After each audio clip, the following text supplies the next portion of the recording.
नमः संस्कृताय विद्यार्थियों, मैं पूर्णिमा शर्मा आज आप सभी के लिए कक्षा अष्टम की संस्कृत पीयूषम पुस्तक से द्वितीय पाठा मातृदेवो भव का अभ्यास कार्य लेकर प्रस्तुत हुई हूँ।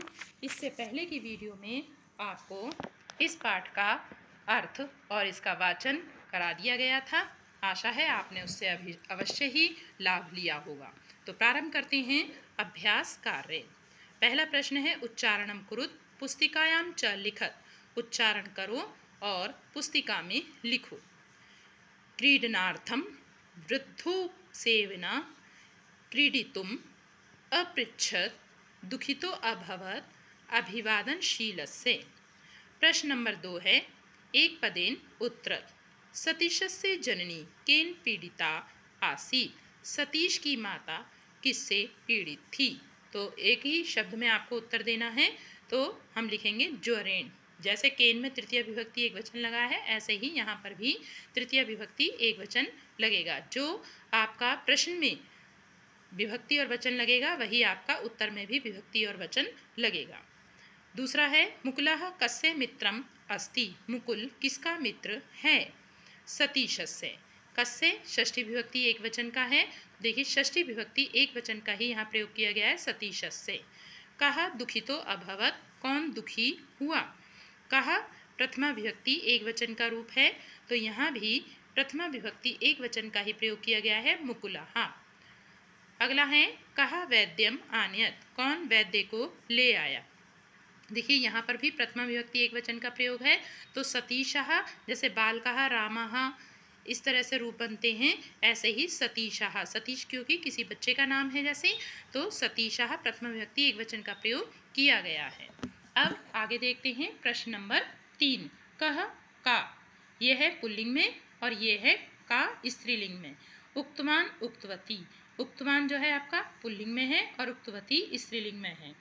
इति लिखत, ऐसा लिखें। कौन सा वाक्य किसने कहा है ये आपको यहाँ से चुनकर लिखना है। तो यहाँ पे कहा और का दोनों क्यों प्रयोग किए गए उक्तवान उक्तवती, क्योंकि यहाँ पर माता जो है स्त्रीलिंग में है और मुकुलः और सतीशः पुल्लिंग में है। तो शुरू करते हैं। भो सतीश, हे सतीश गच्छ जाओ वैद्य को ले आओ। ये किसने कहा था, माता ने। दूसरा है अहम क्रीडनार्थम गच्छामि, मैं खेलने के लिए जा रहा हूँ। किसने कहा, सतीश ने। मित्रैः सह क्रीडितुं गता, मित्रों के साथ खेलने के लिए गया है। ये किसने कहा, माता। माता ने। हे मित्र एषा तव जननी ज्वर पीड़िता अस्ति।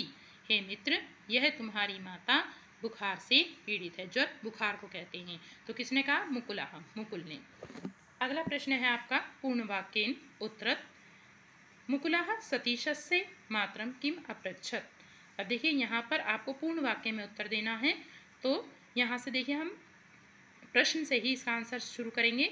मुकुलः सतीशस्य मातरम, अब किम नहीं लगाएंगे क्योंकि आंसर लिख रहे हैं अपृच्छत। अपृच्छत लिख के फिर छोटा सा डैश लगा देंगे। क्या पूछा था उसने, कुत्र सतीशा गता, सतीश कहाँ गया है। दूसरा है सतीशः किम उक्त्वा बहि अगच्छत, सतीश क्या कहकर बाहर चला गया। तो इसका उत्तर आपको बच्चों आपकी पुस्तक में इस पाठ में ही मिलेगा। देखिए ये लिखा हुआ है, क्या कहा उसने, यहाँ पे है आंसर। देखिए अयम मे क्रीडनस्य कालः मम मित्राणि आगच्छन्ति अहम क्रीडनार्थम गच्छामि इति उक्त्वा। देखिए यहाँ पे पाठ में तो साह लिखा हुआ है, लेकिन यहाँ पर आप जो है सतीशाह लिखेंगे क्योंकि आंसर में आपको बताना है कि कौन बाहर चला गया था। तो यहाँ लिखेंगे सतीशाह बहि अगच्छत। अगला प्रश्न है आपका तीसरा। उपनिषदम किम उपदिशति। उपनिषद क्या उपदेश देते हैं।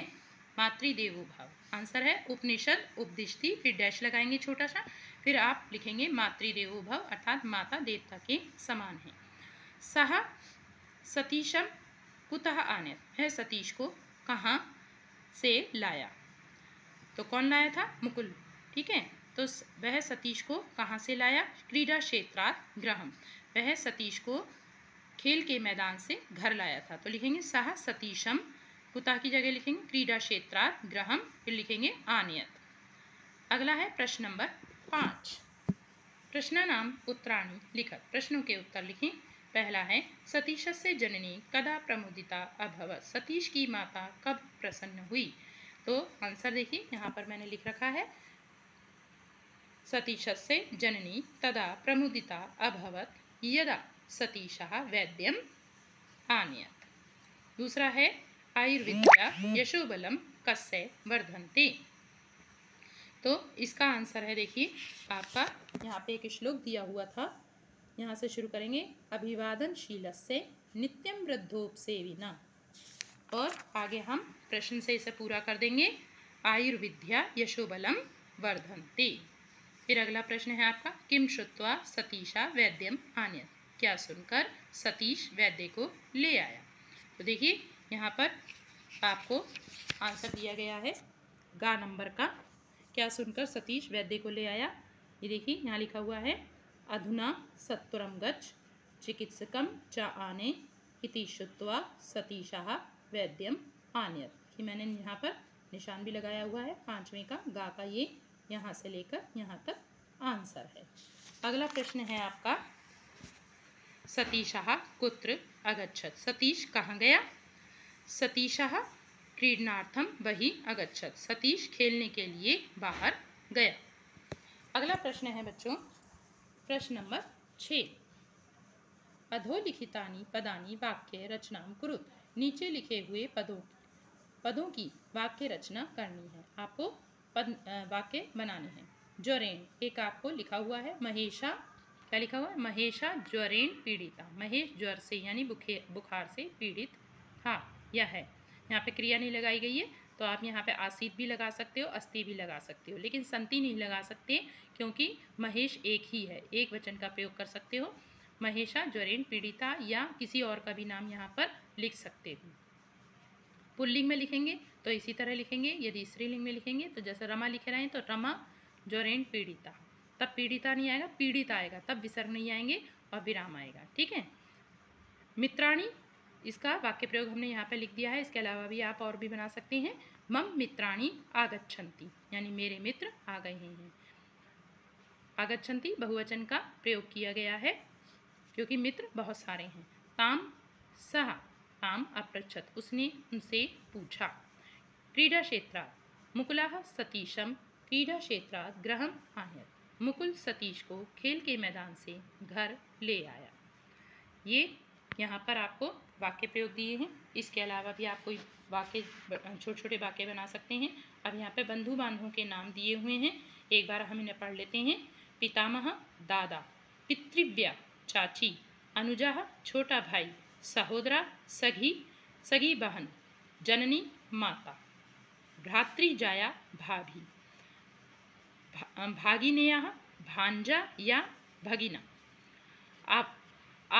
आवुत्तः बहनोई, पितामही दादी, भगिनी बहन, अग्रजा बड़ी बहन, सहोदरः सगा भाई, मातुलः मामा, भ्रातृजः भतीजा, ननांदा ननद, पुत्रः और ऑब्लिक में इसे तनया भी कहते हैं बेटा, पितृव्यः चाचा, अग्रजः बड़ा भाई, अनुजा छोटी बहन, जनकः पिता, मातुली मामी, भ्रातृजा भतीजी, पितृस्वसा बुआ, मातामह नाना।